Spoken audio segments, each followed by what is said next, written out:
Hi, everybody, and welcome to the Kylee Cast. I'm Kylee Griswold, managing editor at the Federalist. Please like and subscribe wherever you get your podcasts. We have a channel that is devoted specifically to the Kylee Cast on Spotify and Apple Podcasts. So if you are only subscribed to the Federalist Radio Hour or You Are Wrong with Molly Hemingway and David Harsani, be sure to also subscribe to the Kylee Cast so you never miss an episode. And then leave us a 5-star review. It is one of the easiest and best ways that you can help promote the show. And even better yet, if you're just listening to the show, go check out the full video version on my personal YouTube channel or the Federalist channel on Rumble. And then, of course, like and subscribe there too. If you'd like to email the show, you can do so at radio@thefederalist.com. I would love to hear from you. Today, I am so happy to welcome to the show Frank DeVito. Frank is Senior Counsel and Director of Content at the Napa Institute, but today he joins me in his personal capacity as the author of the brand new book, J.D. Vance and the Future of the Republican Party. Frank and I dive into J.D. Vance's faith, his views on abortion and what that will look like in a future Republican Party, as well as all of the ways that libertarianism and fusionism have failed the Republican Party and conservatism generally. So without further ado, please welcome to the show, Frank DeVito.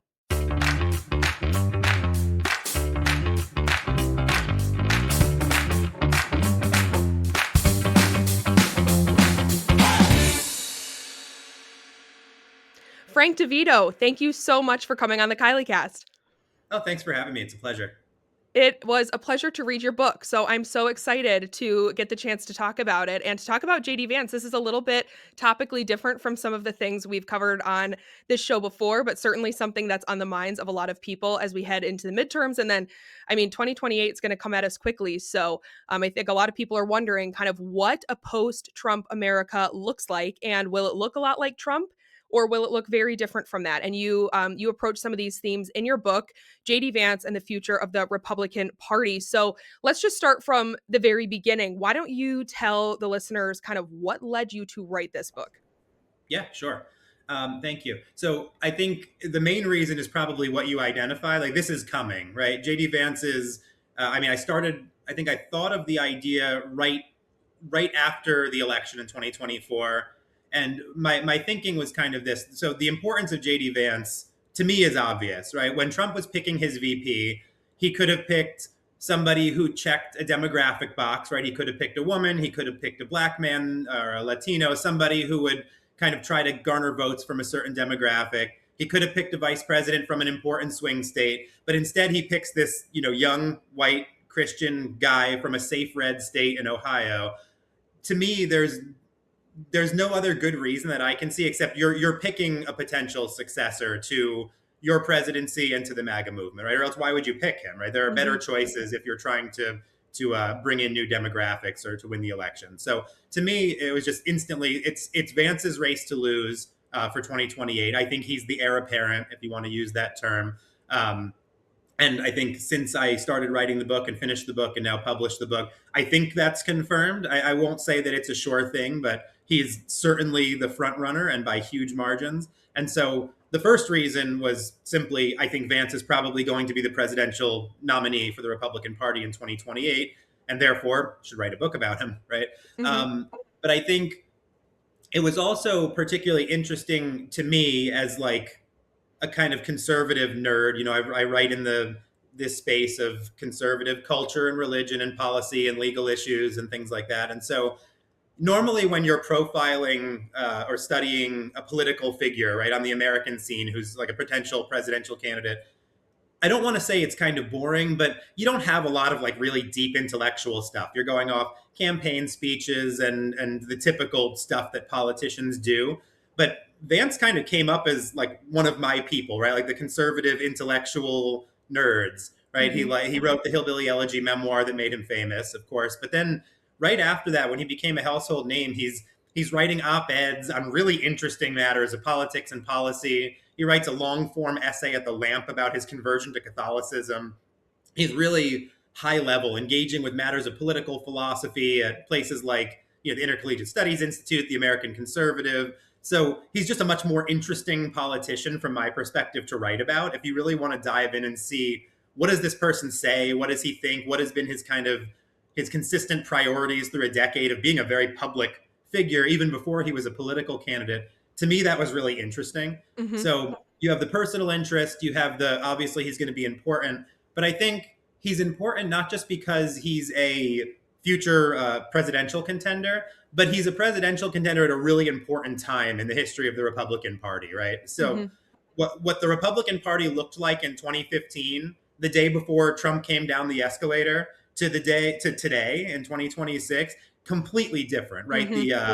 The policy priorities, the tone, the awareness of what time it is in America, if you will, the voters who make up the Republican Party, everything's completely different, right? Trump has realigned and in a way transformed the Republican Party. So there are new alignments of voters, of policy issues, of all of this to contend with.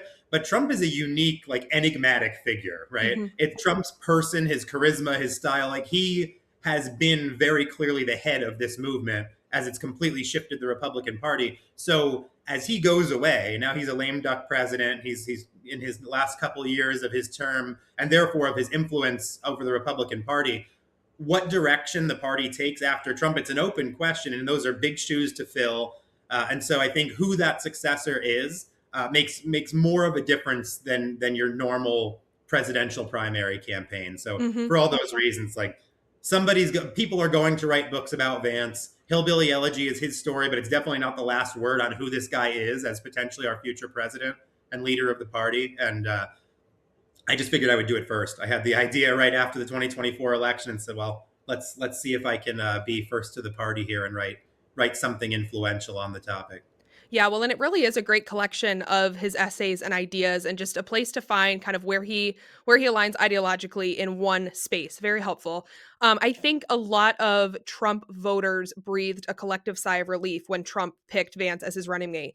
Partly because I think there was a lot of confidence going into that election that you actually don't need to do as much coalition building. Like the coalition is here. We don't need to try to, pick a token candidate to appeal to some random demographic. Like, of course, Trump needed a vice President Pence figure in 2016, which I think you also talk about in your book. But by 2020 and then 2024, he had already sort of locked down the base of Christian support, at least as much as he was ever going to. And so he didn't really need that. And I just think there was this sigh of relief because it's like the Trump MAGA movement is not actually just a Trump movement. It's an America First movement that will hopefully outlive Trump. And I think that was a big relief to many people. And I think too, like, I actually read your book in tandem with Hillbilly Elegy because I had never read that book. I was so familiar with it just because of the work that I do, but I was like, I've never actually sat down and read this book, so I'm gonna read both of these. And it's just so interesting because I know one critique of Trump is that he has this populist rhetoric and he seems to get, blue collar, middle America workers, but JD Vance gets them because he actually grew up among them. And it's just a very different, it's a way more relatable, tangible thing. Even if you didn't grow up in, Appalachia as a hillbilly family, there's this sense that here's this guy who grew up even worse than I grew up, who can actually get the plight of these people who have seen their towns hollowed out when manufacturing was offshored. And he's just such a unique figure in that way to even maybe supersede Trump in many ways as we move forward with the new right. I want to dive right into some of the ideas in your book. You talk about this concept that JD Vance actually talks about in Hillbilly Elegy, brain drain, and how people move from their towns, they go get degrees, they get credentialed, they basically become part of the elite class, and then they leave and they essentially contribute to the hollowing out of their communities by taking their talents and their intellect elsewhere. And I would love if you could kind of explain a little bit more about that and the way that JD Vance thinks about it, but also just whether JD Vance's ideas about that are sort of a rebuke to the current Ben Shapiro way of thinking of the just move ethos, that like that communities don't matter that much, that if you can't afford to live where you want to live, the solution is just to take your talents and yourself elsewhere. What do you think about that? Yeah, when I was in law school, there were a couple of libertarian speakers who would, the phrase they used was vote with your feet, right? If you're in like a blue state that's taxing you to death and there are no prospects, then, right, vote with your feet. You make your thoughts known by going to a red state that has better prospects. And I think that's just I've written on this before this book. This is just a grossly inhuman way to live. This kind of global take that we have cars and airplanes, and so you just go wherever. But kind of a central tenet, I think, of being human is that we are from a place, right? So there are obviously reasons to move, right? Like one of them is being elected vice president, right? You have to be in DC even if you're from Ohio. Yes, sure. Not saying this is an absolute, nobody should ever move, but I think it should be the norm. I think the norm should be you're from a place, these are your people, this is your extended family, this is your community, and it's not good for individuals to uproot and be somewhere where they're not, divorced from not just like their extended family and the community that they grew up around, but the multi-generational effect of that, right? To build really deep cultural trust, it's really important when you have these churches, these neighborhoods where generations have been there, right? Your neighbors, you know them, but also like your parents knew their parents or your Mhm. grandparents knew their grandparents. This builds a trust that's really important. And I think about it in our own church community here in Pennsylvania, where I live, and um, it's just created something so powerful when people have the intention of, I'm going to be rooted here. This is where I'm going to raise my kids. This is where I'm going to hopefully raise my kids to stay when they grow up. You have these communities that have known each other for generations. So there are potential marriages, friendships, business. People do business with each other because if I need a plumber, if I need a doctor, if I need an electrician, we pretty much everybody we patronize is from our parish. This is a Mhm. really important cultural fix, right? So it's important for building healthy American communities, but it's also healthy and better for individuals. So to go back to Vance, like the brain drain thing, it's a disaster for communities, but also for the individuals who are sucked up into it, right? So just to use like one particular example, if you have somebody from pick a state in the middle of the country, right, from Arkansas, really smart, really talented, naturally gifted, gets a scholarship and gets to go to Yale, right, and now you're a Yale grad, so the sky's the limit, and every cultural force, right, is going to tell you, everybody you've met at Yale, all the professors, the peers, the recruiting companies that are on the campus are going to tell you you're going to go back to your little town in the middle of nowhere county in Arkansas. I mean, you can make all these millions. You can go whatever consult for McKinsey. You can go to law school and you can be at one of the big white shoe law firms in Boston or New York or DC. Why would you ever want to go back to Arkansas?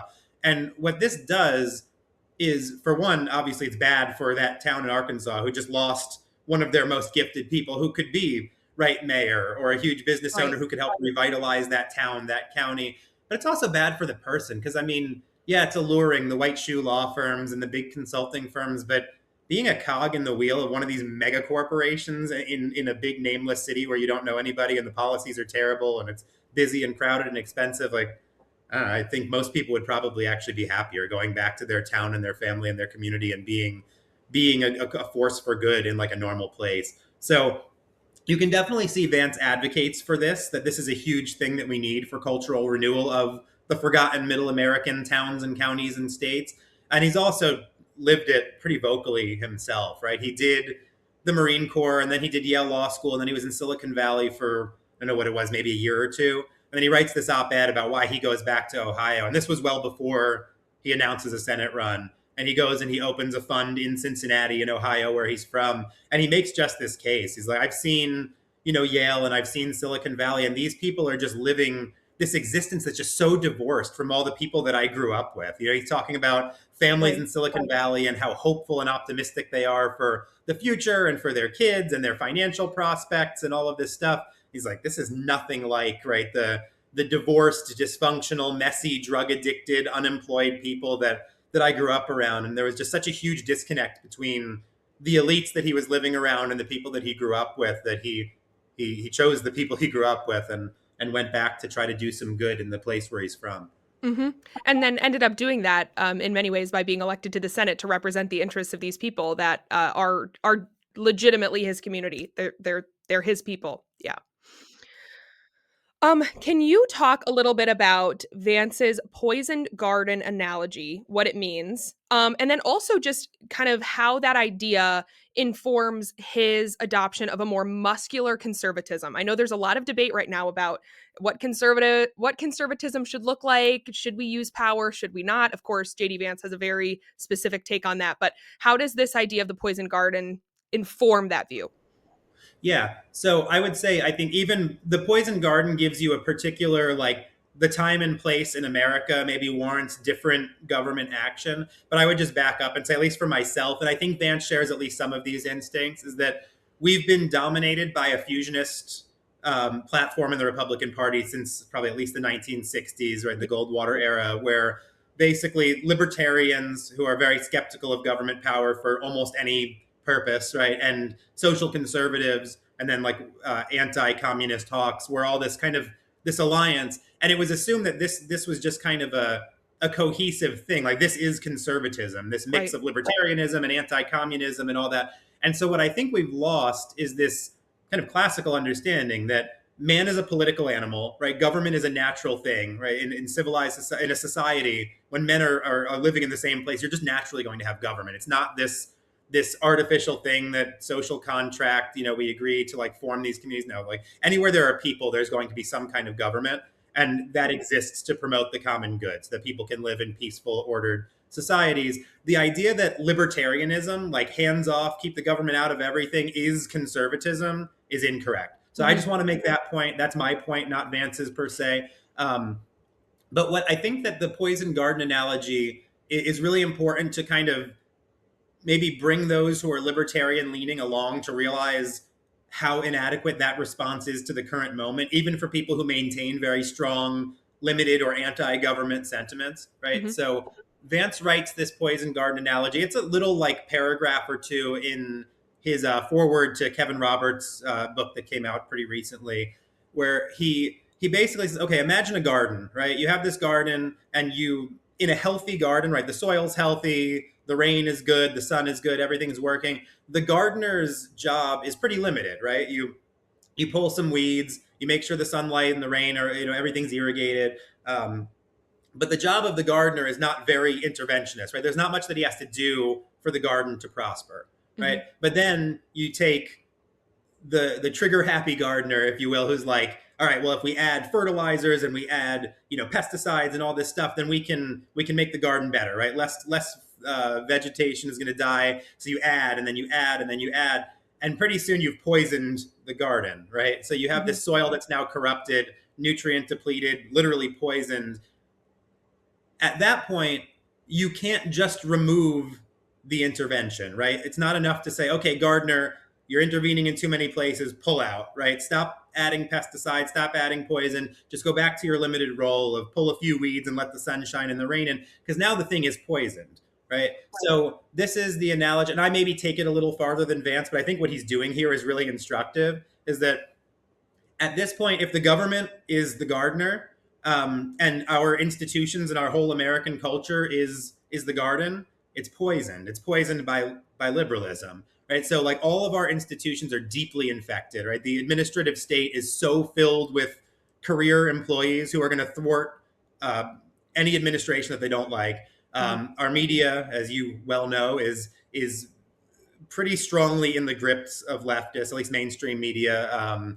The corporations, the school systems, the universities, everything is so poisoned Hmm. that it's not enough in this era to say, okay, Gardner, just stop the intervention, stop the big government, right? If we have this world where like Facebook and Google are arguably more powerful than most nation states, right? And the school systems, the media, there is so much influence by these organizations that are not the federal government, that to just say we need to go back to limited principles of government, right? Let private enterprise reign, let local government solutions reign, get the government out of all of these things. That's not going to solve our problems. At least Hmm. that's the argument. Um, there's too much here that is poison, that simply telling the government don't act is not, it's not going to fix what ails us. It might help in some areas where the federal government is aiding in bad things, but ultimately there are places where I think it's legitimate, and also it's perhaps necessary for the federal government to actually act instead of just removing itself from things, if we're Hmm. going to get anything like a return to sane, healthy institutions. Right, right. And I think his analogy is very apt. But then you take it one step further, and you write about libertarianism a little bit and freedom and what that freedom should be and what it's not freedom to do. And I just want to read a couple quick passages from your book here. Actually, they're not quick; they're a little bit long, but I think they're so good, and they really stood out to me. So, just against this idea of libertarianism being the solution to our cultural woes, the freedom to choose is not itself the good that society exists to foster. It should be fairly obvious that not all free choices are good choices. Why are we free to own guns? Not because freedom to own guns is good, but because it is good to fulfill one's duty to defend one's family and one's neighbors from evil. We value free speech in order that truth might be spoken. We value religious freedom so that people might worship God in spirit and in truth. Freedom is so important because of the good things it allows us to choose, not because it is good in itself. So important.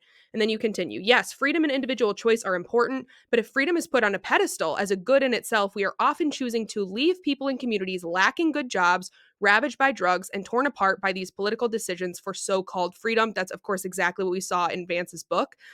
These are political decisions, not requirements of freedom, leaving individuals and communities subject to the choices of drug companies and transnational corporations is a political choice.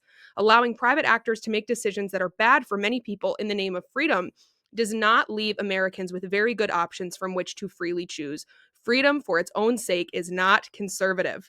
Say it again. Freedom for its own sake is not conservative. It is not necessary or inevitable for conservatives to always choose freedom over government action. Excellent. I think you just took Vance's ideas and just expanded upon them, but I thought that was really good. And yeah, I wasn't expecting to get into such a good exposition of libertarianism in the book. So thank you for writing all of that. Sure, thank you. Yeah, I think it's just worth pointing out, and this is one of my greater issues in the other things that I write, certainly in the book, that I think a lot of people are stuck in a libertarian and beyond that, like a kind of neoliberal framework where we look at every political problem, every political issue in a very narrow historical lens, as if like there was no history of political thought before 1800 or pick your time. And I think it's really toxic. I think this idea that freedom from government intrusion is itself a good and is a really problematic thing. I think there are a lot of places where practically it is just good to have more freedom rather than more government intervention because Mm-hmm. certain freedoms we'd rather allow more of them, like a little more speech, a little more religious exercise, even if it's leading people to say or worship in false ways. Because Mm-hmm. when the government puts its hands on the scale, it usually makes things worse, or a lot of the Right. time it does. So it's a good practical argument. I just think it's really important to keep that in mind that Mm-hmm. we might want more freedom because we don't trust the government, but that let's not make that into a conservative principle that freedom from government is an intrinsic good because it isn't. Correct. Or that the things that we call free are actually free. For instance, a lot of libertarians will point to free markets. Well, the markets that we have now are really not free at all. So we're not even working within a free framework. So, um, let's talk about Trump a little bit. I know one of the key criticisms that I've often seen hurled at JD Vance is that he is a Trump flip-flopper, that he was never Trump and he only is now pro-Trump so that he could get in Trump's good graces and look, it worked, yada yada. Can you explain why Vance did evolve from being never Trump to pro Trump and why, unlike many of the people in Congress or people who were never Trump and then, magically had an epiphany and are now pro Trump, why Vance is not hypocritical in that same way? Yeah. Well, one thing that I'll start with, and then I'll go into the core of the question is first of all, people who throw that at Vance, that he flip flopped on Trump for political expediency, like, come on now. Because a lot of the people who are saying that and like targeting Vance are also in the wings saying it shouldn't be Vance, it should be Rubio in 2028. And I like Marco Rubio, so this is not a shot at him, but come on. I mean, Rubio was like, the public fights between Trump and Rubio in the 2016 primary were extraordinary and Mhm, kind of entertaining. mhm, And now Rubio is like one of the most like revered, talented Trump acolytes in the administration, right? So, I mhm. mean, this is everybody. The reality is when one person dominates the party and you're part of the party, of course, there's going to be some realignment behind Trump going on. But that being said, yeah, there are a lot of people who, frankly, would like to just pretend that they were never virulently, never Trump, anti-Trump, and that they've always been MAGA. And like, what are you talking about? Don't bring up my past right before Trump. Um, Vance has acknowledged it. Yeah, the interview you're referring to, I think it was that New York Times interview that he did in late 2024, where he talks about this in some depth. And I thought it was a really insightful answer as to how Vance pivoted on Trump, not just as a defense of Vance, but I think it's a really good articulation of the kind of Trump versus never Trump divide in the Republican Party today. And so what Vance says basically is that what he cares about, like his core policy commitments, haven't really changed. How do we make America better for as many common Americans so that they can get married, have kids, raise kids, and support a family on a meaningful income from meaningful work? How do we make the American dream accessible for as many people as possible? It's what he wanted in 2016. It's still what he wants in 2026. So what changed, he says, and I think he's being honest here, and I think it's very convincing, is I didn't change on politics. I didn't change on my primary policy commitments. What I changed on is my view of American institutions and how bad they are. Right. Mm-hmm. That's the crux of the argument. He says, listen, in 2016, Vance was young. He was kind of a new figure on the political conservative intellectual scene. And he was fairly optimistic about America, about its institutions. And the idea is kind of, okay, institutionally, America is maybe not in the best place. Things have swung kind of to the left, but these things happen and hopefully they'll swing back toward the right. And basically, things aren't great, but they're not decaying, right? If that's your pretty optimistic view of America, that our institutions are intact, we need to do some work to get better candidates and reform some stuff, but we're in okay shape, then Trump is like a terror, right? He's like dropping bombs for no reason, right? Like who is this caustic, bombastic person who's like firing people up and telling them that, things are terrible and we don't need this. This is toxic, right?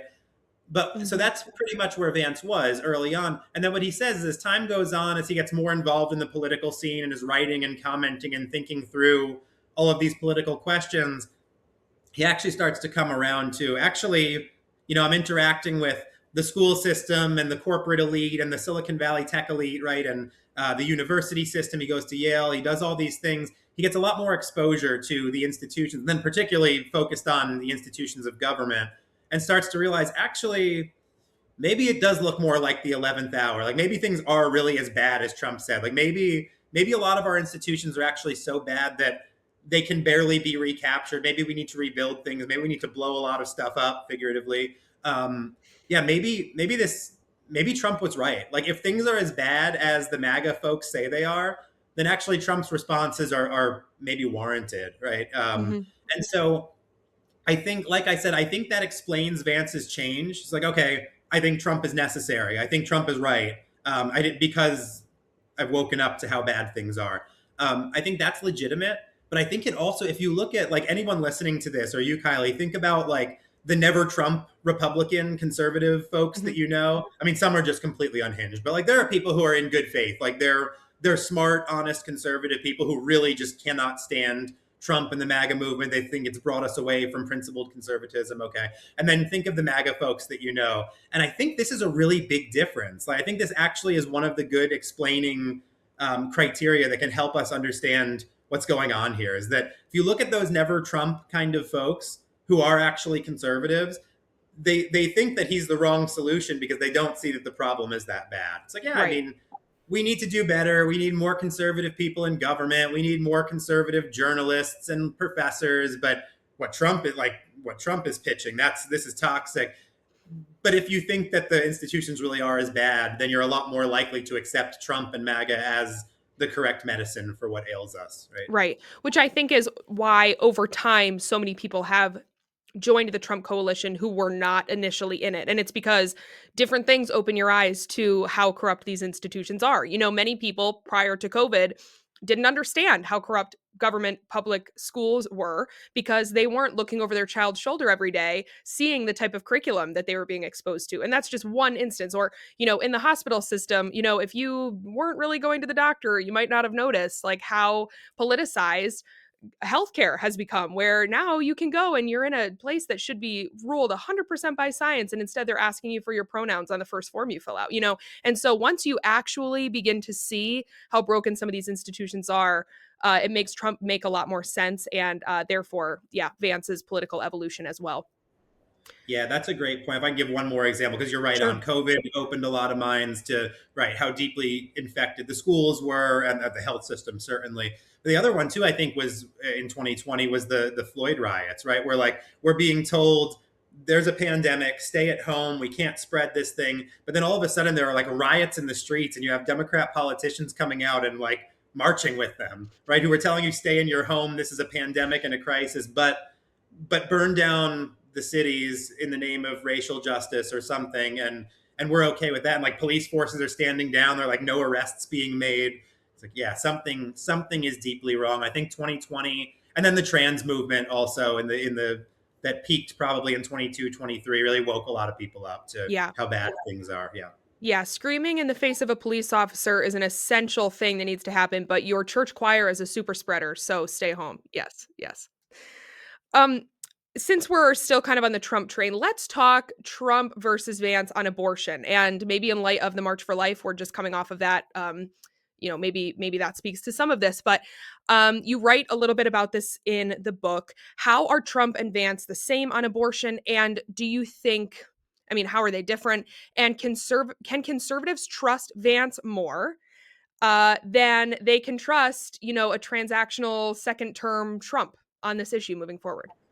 Yeah. So I mean, I for one, I would say yes. So I think what first of all, what do Trump and Vance have in common? I would say that they're both political realists who are very skeptical of how much can be done to advance the pro-life agenda, especially with federal legislation in the current culture. And like I've done some writing on this. Actually, the Federalist published my piece on the March for Life that I wrote. Mhm. Just depending on when this drops, probably about a week ago.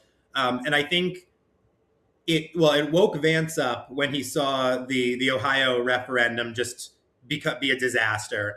But also, you look at the cultural numbers, right? Like, there's a Pew study from I think 2024 that shows like barely a majority of Republicans are in favor of restricting abortion in most or all cases. So you combine that with the Democrat numbers, total number of people willing to restrict abortion in most or all circumstances, you're like 30% maybe. And so I think it's not caving on this issue to say there is very little that can be done here. So I want to make a couple points on this, Mhm. if you don't mind, because I think Sure. it's a really important issue. So for one, for the non-compromising pro-life people on this issue who are very critical of the Trump Vance administration, for one, I feel you. Like I'm a Catholic. I've been spit at and cursed at praying at abortion clinics. Like I'm part of the movement here and I would like to see abortion completely gone. The problem is, and I'll credit my friend Ryan Anderson at the Ethics and Public Policy Center made this point at an event before the march that I was at last week, where he said, listen, if the abolitionists of abortion could get what they want and ban it tomorrow, it's not going to hold in this culture. Like what we've seen from the polling, what we've seen from referenda, even in deeply red states, is that people have been conditioned by 49 years of Roe to take abortion for granted as something that's there if people want it, need it, quote unquote. Nobody needs abortion, Right. but the, if they have the choice between restrict most or all abortions or make abortion pretty much legal all the time, they're going to choose make abortion legal all the time. Like you can do some things to make some restrictions possible, but you go too far and the culture is just not there. The appetite for banning abortion, even in red states, is not good. And what Ryan Anderson and I had a back and forth about this the other day, where I had said, this has happened before, where constitutionally, there was a case where in our history it was said that a certain class of persons is actually entitled to constitutional rights, and so you can't enslave them, or in this case, kill them with due process of law, right? They're Mhm. entitled to equal protection under the 14th Amendment. So I think that Ryan is right, and a lot of the scholars on this are right, that actually I think under the 14th Amendment, unborn children are properly persons that should not be denied life, liberty, or property without due process. So I think constitutionally you can make the case that abortion is unconstitutional. It should not be allowed anywhere because it's depriving unborn people of their rights. But this happened in the 1850s, right, where Abraham Lincoln gets on the stage with Stephen Douglas at the debates and says, hold on, if the black man is a man, he's entitled to all the rights that men have under the Constitution. That was constitutionally correct, but it took a 4-year long war Mhm. to actually, iron that out. So I think we need to understand, and in that case, it was even a war could be fought, right? Because the North was pretty much aligned behind abolition by the time Lincoln is elected president. So I know I'm being a little roundabout, but I do it for a reason. Then there was actually an appetite for a civil war over that issue. Now I don't even think there is. I think if tomorrow there were 5 votes on the U.S. Supreme Court, there are not, by the way, there might be 2. But if there were 5 votes to say unborn child is a person under the 14th Amendment, abortion is now banned in all circumstances across the board in all 50 states, I think you would see a constitutional amendment to the United States Constitution that would enshrine abortion. I think it is that unpopular to completely restrict abortion that flies in the face of natural law. It's a sin, it's a crime, it's a terrible thing, but it is a political reality. So that's my kind of case to the pro-lifers that we do. I hate having to be a political realist on the murder of unborn children, but I think we do because I don't see what we can do otherwise in this climate. So sorry to take a lot of time on this, but I think it's worth saying. No, I And think then, it's super important. Yeah. yeah, please go on. Oh, no, I was just going to say, I think there's 2 things that really frustrate me. And one of them is, I mean, like, except the obvious of the murder of unborn children, also not having the right climate to advance something that's much more pro-life than what we're seeing now. But it's really frustrating to me how much of an effort there was to overturn Roe. I mean, we had 50 years of people fighting tooth and nail to get this overturned. Meanwhile, all the useful people who were leaning on Roe because it allowed them to fight against something that they never thought was going to be overturned. And so, once Roe was overturned, it kind of exposed a lot of pro-life people as not really pro-life. They just, because it was convenient to be pro-life because there was nothing you could even do about being pro-life because Roe was there, Roe and Casey. And then Roe gets overturned. And I think you even say this in the book about the dog catching the car. It's just kind of like, Republicans, conservatives were caught with their pants down because all of our resources, all of our time and energy was put toward, overturning Roe v. Wade. Well, now we have a bunch of Americans who are ticked about that and no real good messaging or policy framework or anything. So you see all of these trigger laws go into effect, all kinds of stuff. The states weren't ready for it. It gets thrown back to the states and the states are just kind of like, and now we see, even more abortion than before. So that's frustrating thing number 1. Number 2 is, and I know you do talk about Vance's comments on mifepristone, which is the abortion pill, which is how the majority of abortions are carried out these days. I think what's frustrating is that there is so much of an opportunity to make not religious arguments, not even like this is a human being arguments, because if people have been conditioned to believe that this is a clump of cells, it's going to take more than somebody saying, no, it's a human being for them to agree and believe that. But you have so many scientific arguments to make right now about the dangers that this poses to women. I mean, you bring up Ryan Anderson, the Ethics and Public Policy Center study showing how dangerous, how much worse the abortion pill is than the FDA has ever admitted or will ever admit. I mean, there's an opportunity here from a strictly scientific angle, to whack, the way that the vast majority of abortions are performed without even needing to change public opinion or getting into a constitutional question, because you can do it from a scientific way. So why is that not happening? And then you have JD Vance saying things like, that he supports mifepristone. I think that was from an interview at one point. And I'm somebody who generally likes JD Vance, but this issue is so frustrating to me because it's so important. And I think there is an opportunity and we're missing it. Yeah, I'll say a couple things. For one, I used to be much more interested in the natural scientific claims of the personhood of the unborn, because to me it's obvious, right? There's anything other than at the moment of conception is artificial. So, oh no, a child's becomes a person at heartbeat or at 3 months or when they can feel pain or when they're born. It's all arbitrary because it's the same set of DNA, same person is in there from the moment of conception. And so those are all completely arbitrary arguments. But it rings hollow when we even have, the Carnegie stages of embryonic development. I mean, this is enshrined in scientific, the standards, so anyway, continue. I will say, I think I'm a little more jaded on the philosophical, theological reality of where people are at today, that I don't know how much those hold. I'll make a old pop culture reference now, I suppose, but in the Batman, the Dark Knight movie, where I forget the scene, but Anne Hathaway's character is,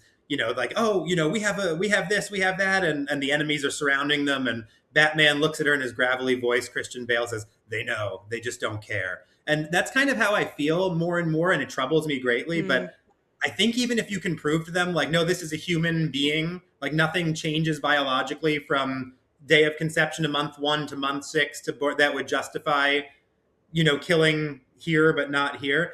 I don't know how many people care. I'm increasingly convinced that without some kind of a religious, like serious moral revival, that we're not going to get there on the culture Mhm. any other way. I hope I'm wrong. I hope that reason will start to grip people on this issue, but I've gotten maybe more pessimistic about that in recent years.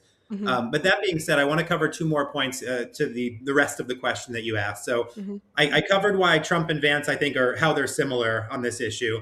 How are they different, and how can we trust Vance more than Trump? I would say yes, they are different, and yes, we can trust Vance more than Trump on this issue, frankly, for this reason. So, for one, Vance is a committed Catholic convert. He takes the faith seriously. We've seen before the Ohio referendum really jarred him at how unpopular this issue had become.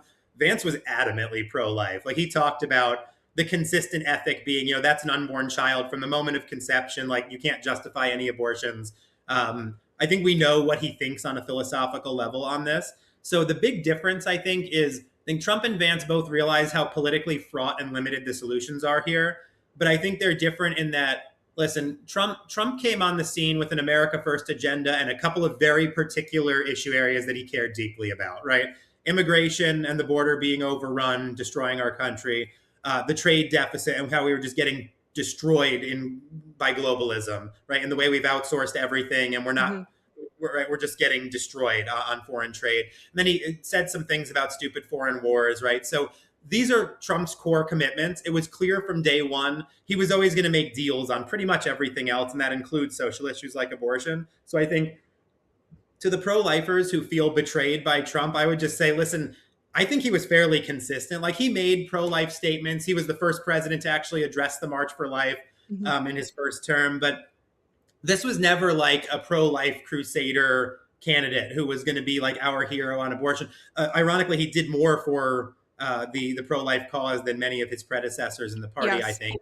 Yeah, I'll But this take a was never, transactional pro-lifer who actually delivers on the transaction than somebody who just pays lip service to it, yeah, yeah. any day of the And I week. will say, I'm sorry, but to the commentators who are saying that like the Trump Vance administration is so unpro-life and that's such a break from all the pro-life Republicans we've had, I'm sorry, spare me. But the pro-lifers who are hardline on this issue before Roe was overturned, and you pointed this out a minute ago, like before Roe was overturned, it was a supposed constitutional right. Nobody could ever do anything to restrict abortion. So it was very safe for Republican politicians to say, rah, rah, I'm pro life, to campaign and fundraise from the pro lifers. And they were never going to have to do anything about it. So I'm sorry, but people who were more pro life than Trump Vance in the pre Dobbs era, not a convincing argument to me at all. But I think contra Trump, right, who was always transactional on this issue, I think Vance cares very personally about this issue. I think he has real Christian convictions that abortion is the taking of a life that's made in the image and likeness of God, and that whereas he's a realist, but I think we can count on Vance to do what he thinks is politically possible on this issue. Whereas I don't think that's the case for Trump. I think Trump Mhm. will do as much as he thinks is necessary to keep the base together and to compromise on the issue. So I do think they're different on that. And then I do want to touch on the last thing you said on this. I know a lot of time spent on this issue, but it's an important one. It is. And I think it's the only place in the book where I'm actually critical of Vance in a serious way. So I do want Mhm. to make that known because I'm not a pure Vance acolyte, though I'm a big fan, obviously. Mhm. So it's important to be a realist on this issue. I think that you can say, as a Christian, as a Catholic, in my and Vance's case, out of political prudence, there you could get up and say, I'm pro-life. I would like every abortion to stop in this country. The numbers are not there. We have no political ability. There's no political will at the federal level. If we try to ban abortion especially on those levels, if we try to ban mifepristone through legislation or presidential, executive action, if we try to restrict access to IVF through those channels, it's not going to work. Like, the numbers Mhm. are so bad on this that all that's going to happen is we're going to lose elections, and we cannot move the needle on this until the culture is pro-life. So Mhm. while I hate abortion, I want it to end. we can't act on this. You can do that, I would say, as a Catholic, as a Christian in public office, because there's nothing you can do. But what happens when you say, instead of there's no political action we can take on this issue, but I support mifepristone access, or I support the creation of babies that are going to be discarded through IVF, Mhm. like that's no longer political prudence. That's supporting something that is intrinsically evil. So, especially Right. looking at this through the Catholic lens, we cannot do that. And I've talked to people who know Vance and who spoke to him in the pro life movement right after that famous 2024. I don't think he almost said we support. He said he supported the Supreme Court's decision to take no action on mifepristone. And it kind of looked like he said we support abortion pill access. And you can't do that. So I've heard that he Mhm. kind of regretted the way that came out. I think he knows the difference between what's politically prudent and what you can't say as a Catholic. But to the extent that people in the MAGA world, especially Catholics, want to say, no, no, we support IVF and first trimester because there's no will for it, we can't support these things. And it's Mhm. really important that we use the bully pulpit that our Catholic and Christian politicians have, to not accidentally or inadvertently say that we're supporting things that are evil. So Mhm. might be prudent not to take action, but we can't support these things, period. Right. Right. Yeah, well, and I would love to see, in a potential future Vance administration taking a little more seriously, stripping FDA approval from these dangerous drugs, relying on real science like the EPP study and not fake fake science like the FDA.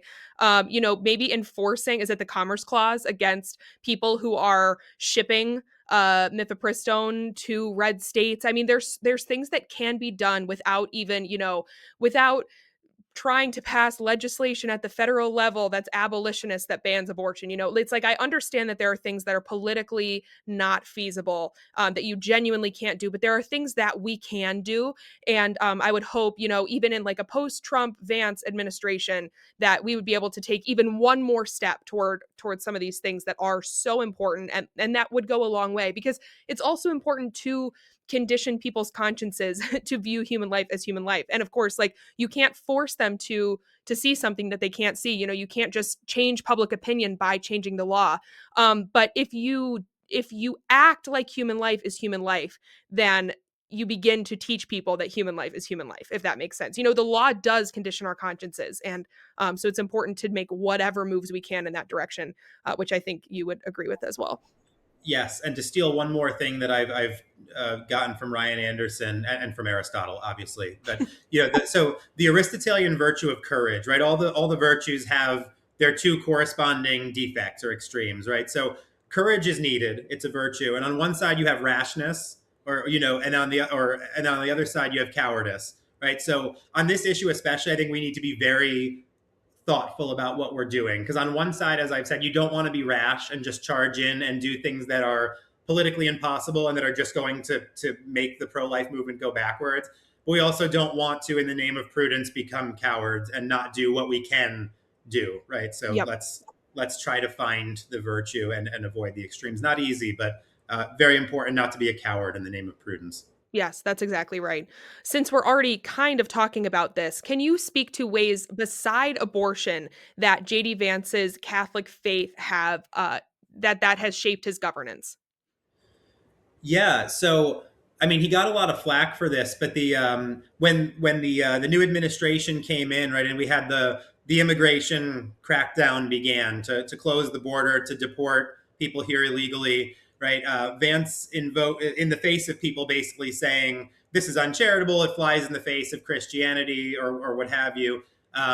He invokes the Catholic understanding of the Ordo Amoris, right? The order Mhm. of love, right? This Mhm. this became like big. He tweeted something, and like every commentator in the world was writing about whether Vance was interpreting the Ordo Amoris correctly. And I'm not a theologian, but he's going back to Saint Augustine, and then especially Saint Thomas Aquinas, and they're talking about love, like the willing of the good of the other, right? Not me, but the other person.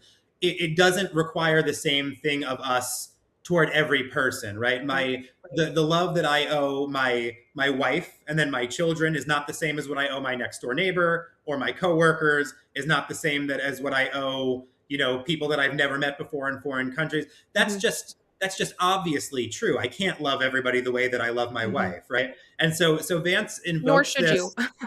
Right. Yep. That would be disordered. And I Right. think it's a real, by the way, I think this is a real problem among, especially on the left, but of abstracting charity, abstracting love and duty to get out of actual commitment that's hard. If I could just Yes. give you one example, the green movement, the environmental movement, right? Like it's so much easier to do what a lot of folks on the left do, and it drives me nuts. I have some of them in my extended family. Like people who will vote on like climate change, we need to restrict carbon emissions, we need to restrict all of these things that are like out there and arguably are doing nothing for the actual climate crisis. But meanwhile, like those same people are going through like rolls of paper towel and like wasting all like plastic everywhere. There are plastic bags and we're throwing out garbage. And like, meanwhile, I'm not really on board with any of the climate like carbon emissions kind of legislation because I think it's kind of like ineffective in Hmm. doing anything. But I do care about things like the degradation of our soil and air quality. So we plant trees, we compost, we Hmm. right, we do things in our lives that are like on the ground and actually do something. Right. And I think generally it's much easier for people to look for issues out there that they can vote on and be crusaders for because it doesn't involve actually the hard sacrificial love that it takes to do something tangible in your own life. And Yes. so I think that's a big thing on the immigration issue is like there are all these people who, you know, God bless them. These poor people are so isolated and let down by our current culture that they're brainwashed by their schools and by the media and they're not married, they don't have kids, they probably don't have parents they have good relationships with, they don't have siblings because we've like contracepted big families out of existence. And so we like you have these poor lonely isolated people and they're looking for meaning and the meaning is I'm going to fight for some cause that's not like that is so far removed from your real life. Like we're going to defend, you know, illegal immigrants from ICE. You don't know any illegal immigrants. This is so like far from your actual lived experience, but people are searching for meaning there. Anyway, Yes. This that's has a been little. making me crazy because all over like mommy Instagram, it's all the same people who posted the black square, you know, in the wake of the George Floyd death and the BLM riots and all of that.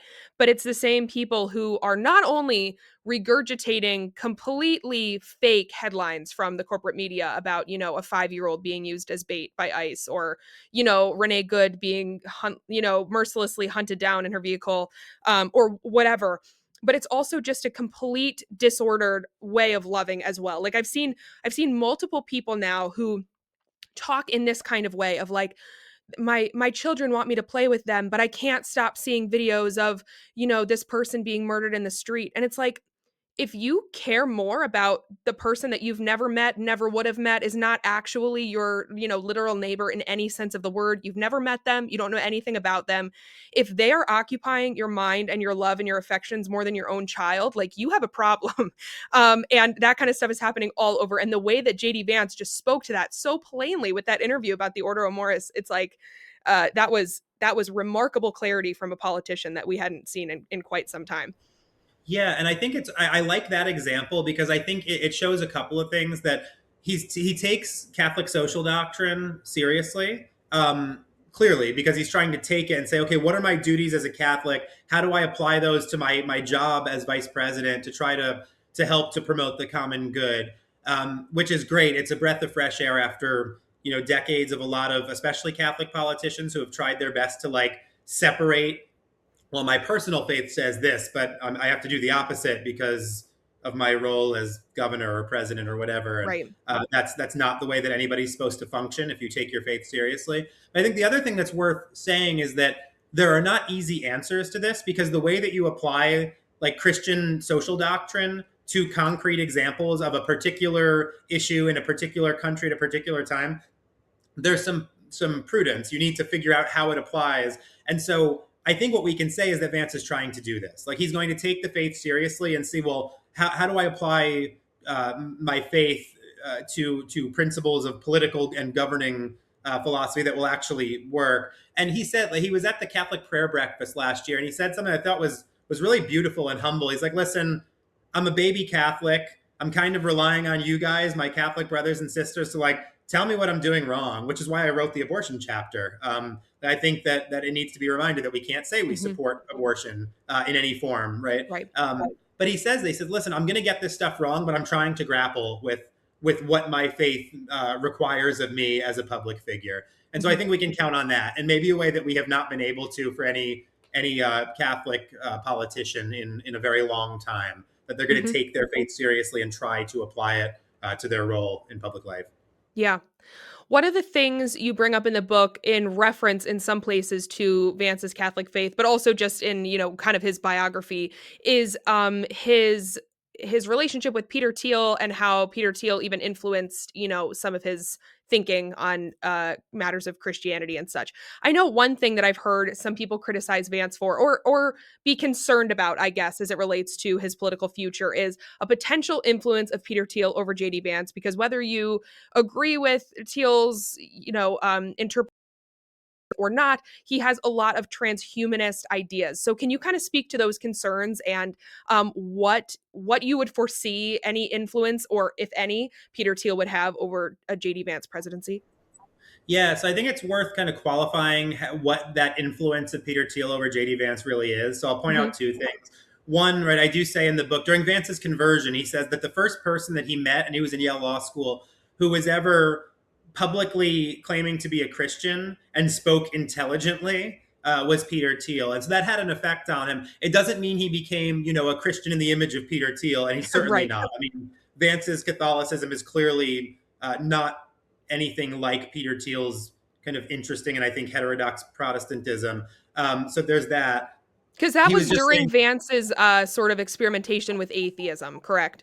yeah, he was Right. a self-proclaimed like agnostic atheist. He was still in Hmm. law school. This was before Vance was a Christian at all. It was just one of his first encounters with Christianity as an adult in like the elite world, right? So I don't think that Thiel's Christianity really has anything to do with Vance's. It was just kind of a step along the way. Like Thiel was Right. the first person who introduced him to like, hey, people can be both intelligent and Christian, and I think that's about as far as that goes. Sure. But then you also have the very real thing that like Peter Thiel donated quite a lot of money to the PAC that helped Vance win the primary in Ohio when he was running for Senate, which was his entrance into public life.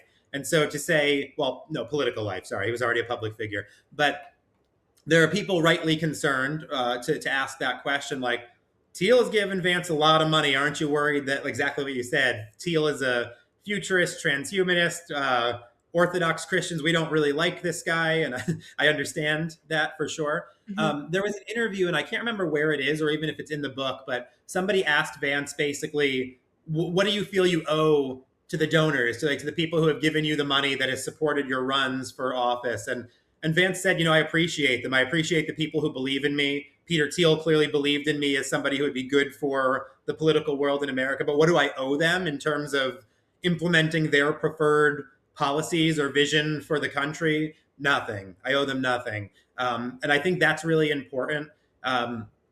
That for one, and you said this off camera. It's like it's one thing when Vance was in a competitive primary, somebody in his circle needed to seed that campaign to help him stand out from a wide field, and Vance was not the front runner in that Senate race.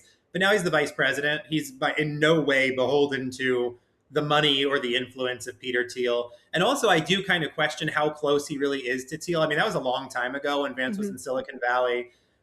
You look at the staffers in Vance's vice presidential office who are on his campaign, and I'm not seeing a bunch of like transhumanist Silicon Valley tech libertarian types. I'm seeing a lot of rather based Christians being like the people that Vance is talking to and is being influenced by. So I get it. Like in my far right church circles, that's the biggest thing I get to when it comes up that I wrote this book on Vance is connection to Peter Thiel. Like, I'm kind of worried about this guy, but I just don't see it. I don't see much influence there. I don't personally see it as a cause for concern.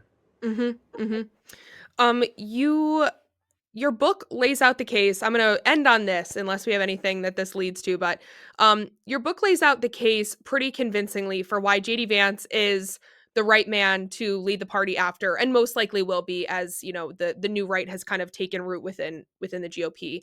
Um, but obviously, there are plenty of factions within Congress, within the establishment GOP, who will do anything to ensure that we do not have another Trump, that we can go back to neoconservatism, that we can kind of pull back to a useless, feckless GOP that is more of the fusionist mindset that you talked about earlier.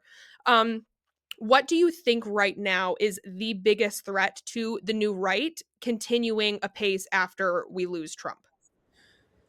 Because right, Yeah, like 2028 is is not far away, but it's far enough away that a lot can happen in the next 3 years before, JD Vance actually does become the heir to the Trump, MAGA movement. So, yeah, so I'm sure, there's gonna be a lot that happens in the next few years. What do you think is the biggest threat?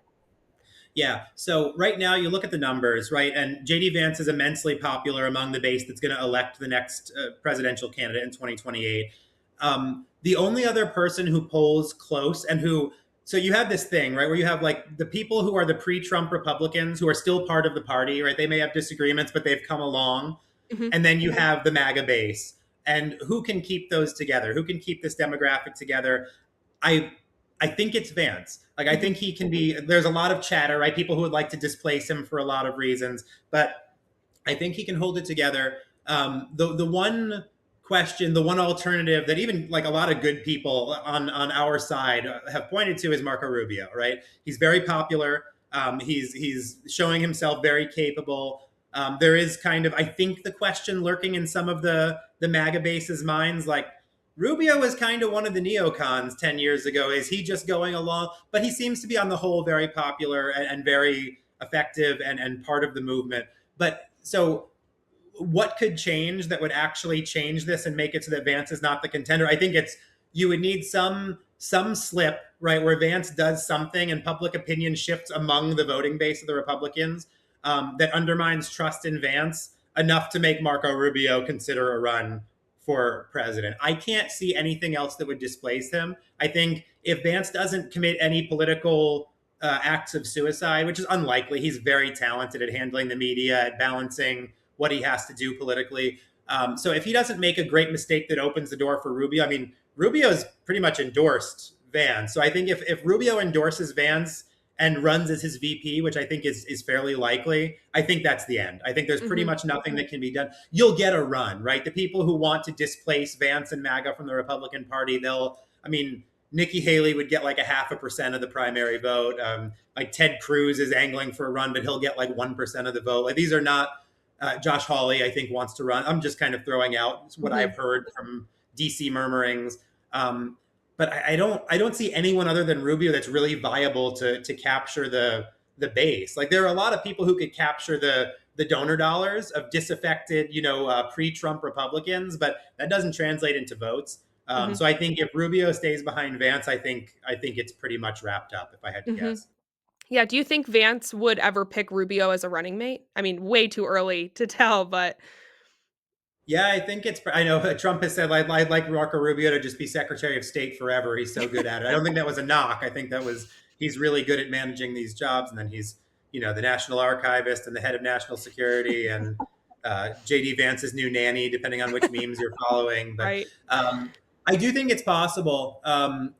It would be fascinating to see two men from very safely Republican states who are both Catholics as the Republican Party ticket. That would definitely be a historical first, but Mhm, they're by far the two most popular figures in the Republican Party. I think that's.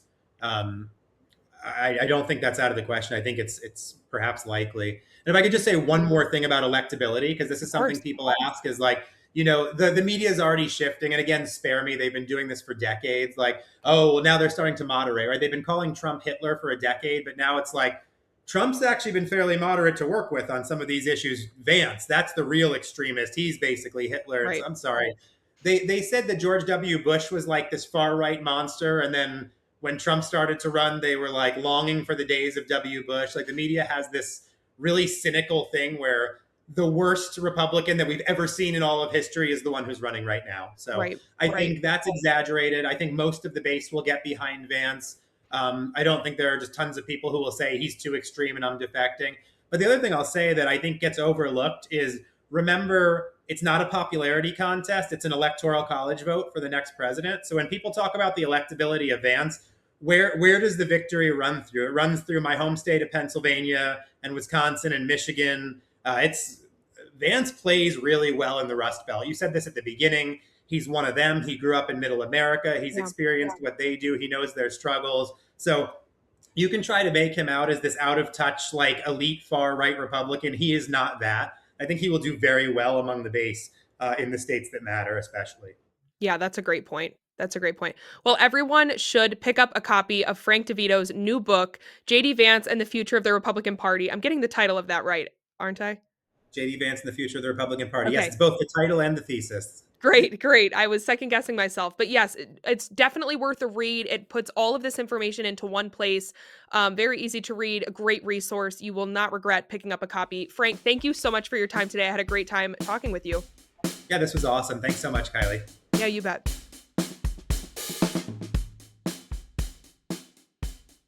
Thank you so much for tuning into this week's episode of the Kylee Cast.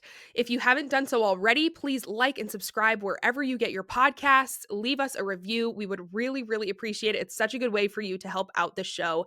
And be sure to also pick up a copy of Frank DeVito's new book, J.D. Vance and the Future of the Republican Party. I will be right back here next week with more. So until then, just remember, the truth hurts, but it won't kill you.